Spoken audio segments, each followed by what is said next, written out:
Well, I think a bigger risk is the balance sheet problems with, the liabilities, the pension liabilities. I mean, look at Greece, rates went from 3 to over 100%. And, you've got balance sheet issues in Europe driving rates up.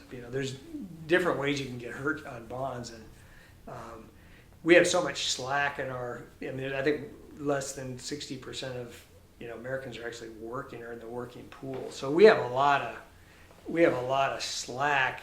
Where we're seeing the risk of inflation is more of a Weimar Republic type of post-World War I.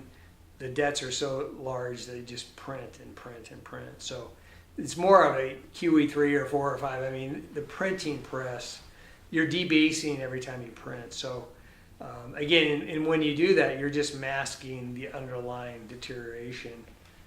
And you're not restructuring. Kind of like what's going on in Europe. You're just, one country's left that wants to restructure. Everybody else just wants to print their way out. Germany's, they're the only one really that they're trying to, hold the fort. But it's, there's just, it's amazing how.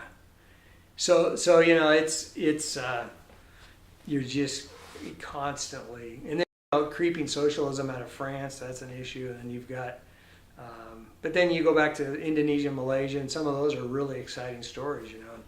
In India, the work ethics there, and generally, if the population works hard, they're honest, they pay their taxes, they're save. You do well. It's just when people like in Greece cheat on their taxes, they want to work less. They're entitled.